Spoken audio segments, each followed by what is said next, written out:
सुने, बहुत अच्छी शिव जी की कथा है, बहुत प्यारी कथा। ये समय ऐसा ही है।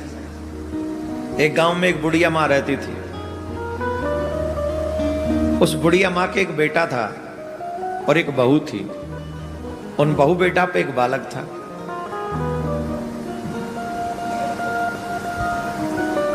बुढ़िया माँ की एक बहुत अच्छी बात थी, किसी भी दिन शिव जी पर जल चढ़ाए बगैर वो जल भी ग्रहण नहीं करती थी।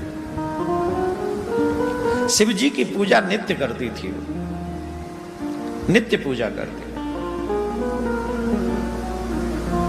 स्नान इत्यादि कराकर भोग लगाकर फिर स्वयं भोजन करती थी।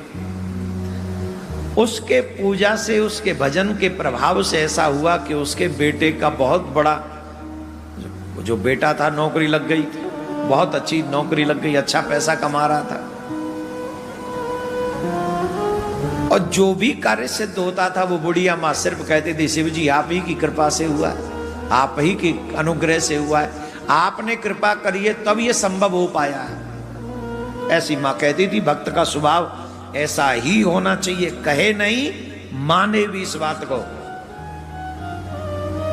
सिर्फ बोले ही ना, माने भी। ये करने वाले तो भगवान है और सच भी यही है, करने वाले भगवान ही, हम और तुम तो है नहीं। हम और तुम कर पाते तो और मोदी जी को थोड़ी बनने देते प्रधानमंत्री, फिर तो तुम ही बन जाते। तुम्हारे हाथ में होता तो तुम बनते कि नहीं बनते, पर तुम्हारे हाथ में नहीं, इसलिए वोट दे के चले आए तुम और कुछ कर। और कितने लोग तो वोट ही डालने नहीं गए, चलो अब तो गया समय, बाद में बात करेंगे।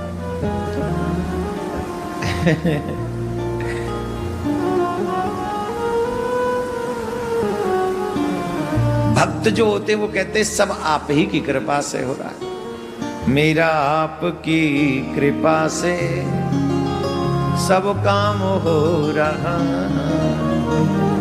करते हो भोले बाबा, ओ भोले भोले बाबा, करते हो तुम कन्हैया, मेरा नाम हो रहा है, मेरा आपकी कृपा से सबका हो रहा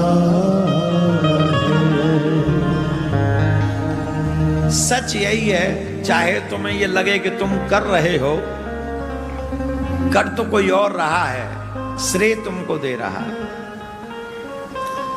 तो यही कहती थी, बाबा आप ही की कृपा से सब हो रहा है, बाबा आप ही की कृपा से सब हो रहा है। एक दिन उनका बेटा बोला, माँ आपको पता है आपको एक सरप्राइज गिफ्ट देना है। क्या गिफ्ट है? बोले माँ हमको इस घर में रहते रहते बहुत दिन हो गए, छोटा सा घर है, इस घर में रहते रहते बहुत दिन हो गए। अब मैंने कमाना प्रारंभ कर दिया बहुत पहले से, तो अब मैंने एक बहुत बड़ा घर बनवाया है, आज हम वहां जा रहे हैं। माँ बोली जा रहे हैं ये तो अच्छी बात है, पर एक बात बता, वहां मेरे भोले का मंदिर बनवाया है कि नहीं बनवाया तूने घर में? क्योंकि वही घर श्रेष्ठ है जिस घर में ठाकुर की पूजा है, ठाकुरबाड़ी है। जिस घर में ठाकुरबाड़ी नहीं वो घर घर नहीं है, वो घर किसी काम का नहीं है। तो तूने घर बनाया, बाबा का मंदिर बनवाया कि नहीं? तुरंत बहू बोली लपक के, बेटा नहीं बोला, बहू बोली लपक के। कहा भोले बाबा लगा रखा है तुम।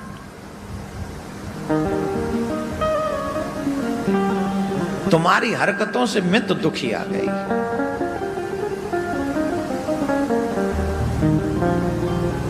सुबह सुबह ही बम बम भोले, बम बम भोले, भोले बाबा ऐसे भजन लगा देती हो, न खुद सोती हो न हमें सोने देती हो, हमारी नींद खराब करती हो। इसीलिए मैंने इनसे मना कर दिया है कि नए घर में तुम नहीं जाओगी ना, तुम्हारा भोला जाएगा। तुम इसी घर में अपने भोले के संग रहो, और मैं और मेरे पिया और मेरे लल्ला, ये तीनों जने रहेंगे नए घर में। मैया बोली बड़ो बढ़िया भयो, भलो भयो तेरी मटकी फूटी में दद बेचनते छूटी। बड़ो बढ़िया भयो, बुढ़ापे में मरवे तो पहले तुमने अपने आप ही संबंध तोड़ दिए। जाओ, मुझे उस घर में नहीं जाना जिस घर में शिव का मंदिर ना हो, निकल जाओ यहां से।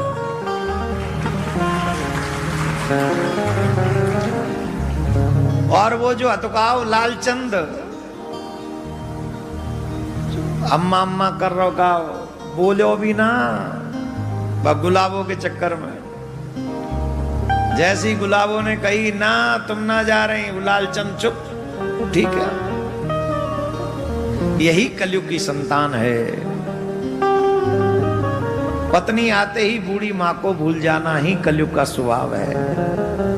जैसी पत्नी आती है, लोग अपनी माँ को, बूढ़ी माँ को भूल जाते हैं, और भूल जाते कि आज ये बूढ़ी है, कल तुम बूढ़े हो गए।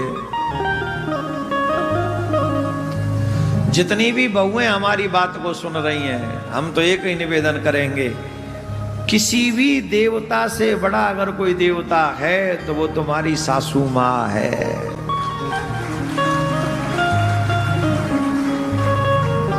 अगर तुम्हारी सासू माँ तुमसे प्रसन्न है तो भगवान भी तुमसे प्रसन्न होंगे ही होंगे। बर सासू माओं से एक ही निवेदन है, जब जब गुस्सा आया करे तो बहू के भैया और मैया और पापा इनको मत कोसा करो। ये सासू माँ भी बड़ा पता ही नहीं कौन सा इंजेक्शन लगवा के आती हैं ऊपर से। वो चाहे 17वीं सदी की हो, चाहे 16वीं सदी की हो, चाहे वो 21वीं सदी की हो, जब जब ताने देंगी ना वो भैया को ही देंगी सबसे पहले। मैया को ही ताने सुनाएंगी, वो बाप को ही सुनाएंगी। अरे तेरे घर में बहू है, बहू को समझाना। जैसे तुम अपने भैया अपनी मैया की बुराई नहीं सुन सकती, वैसे ही तुम्हारी बहू भी अपने मैया भैया की बुराई नहीं सुन सकती। ऐसा ही भाव तुमको रखना चाहिए, रखना चाहिए। ये हम कथा में कह रहे हैं। कहां थे हम? सासू मां पे। पर वो सासू मां बड़ी अच्छी थी। जैसे बहू ने कहा कि तुम नहीं जा रही, वो बड़ी खुश हो गई। जाओ जाओ जाओ जाओ, फंद कटो, अब हम अपने शिव के संग उनकी भक्ति करेंगे। और वो बुढ़िया माँ अपने भोला बाबा की सेवा मस्त करती है। एक भी दिन ऐसा नहीं जाता जिस दिन वो भोले की सेवा न करे, जल न चढ़ाए, बेलपत्र न चढ़ाए, और अपने हाथ से भोग न बनाए और उनको न खिलाए। हर दिन की सेवा है। अब धीरे धीरे समय बदला, और जब समय बदला तो अब उनका शरीर थोड़ा दुर्बल होने लगा। अब बुढ़ापे में दुर्बल होता ही है। जब उनका शरीर दुर्बल होने लगा तो एक दिन भोले बाबा के लिए वो भोजन बनाने के लिए तैयारी कर रही थी। जाके देखा आटा नहीं है। आटा नहीं था बुढ़िया माँ के घर में। तो बुढ़िया माँ ने देखा क्या करूं, तो वहां अनाज रखा हुआ था, और अनाज लेकर चाकी के पास बैठी, अनाज डाला और चाकी चलाने के लिए तैयार हुई। पर जब चाकी चलाने लगी तो वो चाकी चलाने में असमर्थ थी। चाकी चला नहीं पा रही थी क्योंकि बुढ़ापे के कारण कमजोरी थी ना। कमजोरी के कारण उनसे चाकी चल नहीं रही थी। तो बुढ़िया माँ रोने लगी, हाय विधाता है भोले बाबा, आज कैसा दिन दिखा दिया। आज तक कभी इस घर में आप भूखे नहीं रहे, क्या आज आप भूखे रह जाओगे? आप अगर भूखे रह जाएं तो धिक्कार है मेरे जीवन को, ऐसा जीवन किस काम का कि मैं आपको भोग भी न लगा सकूं। दोबारा फिर ट्राई करिए, फिर भी चाकी नहीं चली। अब तो मां फूट फूट के रोने लगी, हे भोले बाबा, ऐसा लगता है आप हमसे रूठ गए, आप हमसे रूठ गए, आप हमसे रूठ गए, तभी तो आज आप घर में भूखे रह जाएंगे। हाय हाय, मेरे प्राण क्यों नहीं निकल जाते, मैं जीवित ही क्यों हूं। जो पल जो क्षण शिव की सेवा करने में असमर्थ हो, वो पल जीवन में आए ही क्यों। धिक्कार है ऐसे जीवन को। वो फूट फूट के रोने लगी। उसी समय एक अचानक ऐसी घटना घटी जिसकी कल्पना कोई नहीं कर सकता। देखा चाकी चलने लगी, अद्भुत प्रकाश हुआ, अपने आप चाकी चल रही है और चाकी चलती जा रही है और आवाज आई, मां इस चाकी में अनाज डालो, अनाज डालो, अनाज डालो। मैया बोली, आवाज कहां से, चाकी कैसे चल रही है? अरे तुम कौन हो, कहां से आए हो, क्या कौन, क्या बता तो दो कौन हो। तब साक्षात शिव प्रकट हो गए। बोले मैया, हम तुम्हारी सेवा से बड़े प्रसन्न हैं, तुम्हारी भावना से बड़े प्रसन्न हैं। तुम्हारी इस डेडिकेशन वाला जो श्रद्धा है ना, कि भूखे न रह जाएं सेव, हम बहुत प्रसन्न हैं। मां अनाज डालो, मैं चाकी चलाऊंगा। अरे बाबा, मुझ में ही ताकत भर दो ना, मैं चला, आप बैठो, आपके लिए तो भोजन बनाना। नहीं नहीं, इतने दिन तुमने चाकी चलाकर मेरे लिए प्रसाद तैयार किया है, अब मुझे चाकी चलाकर अनाज पीसने दो, जिससे मैं अपने भक्त की सेवा कर सकूं। अब आप बैठो। महाराज, उस दिन शंकर भगवान ने चाकी चलाई और चाकी चलाकर बुढ़िया माँ के लिए अनाज पीस दिया और कहा, माँ जल्दी से भोजन बना, बड़ी जोर से भूख लग रही है, तेरे हाथ से जब तक न खा लूं चैन नहीं पड़ेगा। मैया ने बड़ी सुंदर भोजन रसोई तैयार करी और बाबा पाने लगे और माँ रो रही है। बाबा कह रहे, कुछ मांग लो।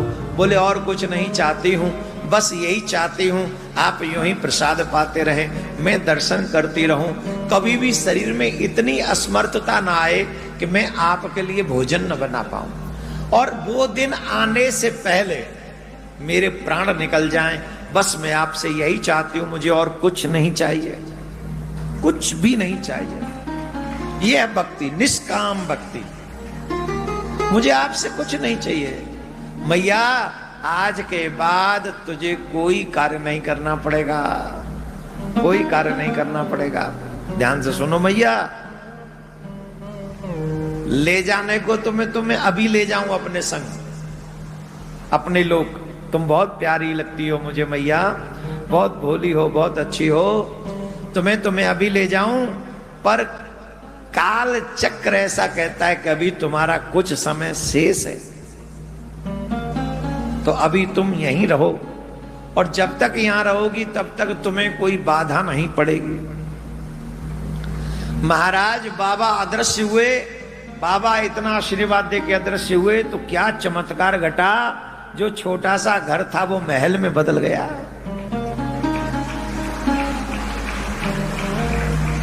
वो महल में बदल गया, तमाम दास दासी हो गए और माँ के सब सेवा करने लगे उस बुढ़िया माँ की। एक बेटा बहू छोड़ के गए थे ना, तमाम बेटा बहू हो गए वहां सेवा करने वाले। और महाराज एकदम रानी महारानी बनकर, माता रानी बनकर, एकदम जैसे वो होती है ना, क्या बोलते हैं उनको, राजाओं की जो माँ होती है, क्या बोलते हैं, राजमाता। हाँ, राजमाता जैसी हो गई। अब बड़े सब सेवक चाकर, सब सेवा, पूरा गांव अचंभे में पड़ गया, पूरा गांव अचंभे में पड़ गया, ऐसे कैसे संभव है। और उधर बाबा ने उस बेटा बहू को भी दंड दे दिया, नौकरी छुड़वा दी, नया मकान फूट फाट गया, मेवे गिर गया, पकड़ा गया, क्षमा मांगने लग गया। अब माँ का पता चला, मार तो बड़े ठाट बाट में रह रही है। और ये संसार बड़ा स्वार्थी है, जब खुद की जेब में आ जाए तो सबसे दूर भागता है, और जब दूसरे की जेब में आ जाए तो उसके पास भागता है। यही संसार का स्वभाव है, बड़ा विचित्र है। पैसा देखकर अपनों से भी गद्दारी करने में ये देर नहीं करता। हाँ जी कि ना जी, जवाब दो। पैसा दो, कुछ भी कराओ। वैश्या होती ना, वैश्या, वो पैसा दे के सिर्फ अपना तन बेचती है, पर कलयुग के मनुष्य ने तो पैसा लेकर तन भी बेच दिया, मन भी बेच दिया, जमीर भी बेच दिया, सब कुछ बेच दिया है। बचने को अब कुछ नहीं बचा है। कुछ ही लोग ऐसे हैं जो भगवान की कृपा से बचे हुए हैं, सत्य पर टिके हुए हैं, और जो सत्य पर टिके हुए उन्हीं के कारण ये धरा टिकी हुई है। अब आया मैया के जोरे, mom I am sorry, I am sorry, I am sorry. बोले सॉरी के बच्चा, क्या हो गया? बोले घर टूट गो मैया, मेरे पर बड़ी जोड़ते गिर गो घर। अरे तू तो बड़ा पैसा कमाता है, नौकरी है। अरे बोले मैया छापो पड़ गो, रिश्वत ले तो पकड़ो गए, ले ले बजा ला झुंझुना। विनाश काले विपरीत बुद्धि। याद रखिए, अपने से बड़ों का अनादर करने पर मनुष्य कभी सुखी नहीं रह सकता। जीवन भर एक प्रयास करो कि हम अपने से बड़ों का अनादर कभी न करें। बड़ों का जितना आदर हो सके उतना आदर करें, उनके बताए हुए मार्ग पर जितना चल सके। बहू रो रही थी, माता जी क्षमा कर दो, माता जी क्षमा कर दो। मैंने बहू, सासू माँ बोली चली जा, चली जा, यहाँ से चली जा। क्यों? बोले जिस बोले भंडारी के कारण तेरी नींद भंग होती है, उन्हीं का दिया हुआ है, कैसे रहेगी यहाँ? कैसे रहेगी? ये उसी शिव ने दिया है। अरे मैया क्षमा करो, अब हम रह लेंगे, मैं सेवा करूंगी। बोले आएगा ही लाइन पे। धन होने पर जो मनुष्य भगवान की भक्ति और धर्म को छोड़ देता है, परमात्मा उन्हें लाइन पर लाने के लिए, सही मार्ग पर लाने के लिए उन्हें दरिद्री बना देता है, उनका दिया हुआ भी छीन लेता है। और जब दरिद्री हो जाते तो अपनी लाइन में आ जाते हैं। दरिद्री होने से पहले धनवान ही धर्मवान बना रहे तो दरिद्री होने की आवश्यकता नहीं पड़ती है। हाँ, धीरे ताली बजाओ और बोलो तो बिल्कुल भी मत। राधे राधे बोलना पड़ेगा और जोर से बोलना पड़ेगा। तो ऐसे भगवान की ये जो शिव जी की कृपा है, भोले भंडारी हैं, बहुत दयालु हैं। इतने दयालु हैं पूछो नहीं, न जाने कौन से गुण पर रीझ जाएं और तुम्हें माला माल कर दें। बोलो राधे राधे। अब सुनिए, क्योंकि यहाँ पार्थिव शिवलिंग का निर्माण हो रहा है। कल काल में पार्थिव शिवलिंग निर्माण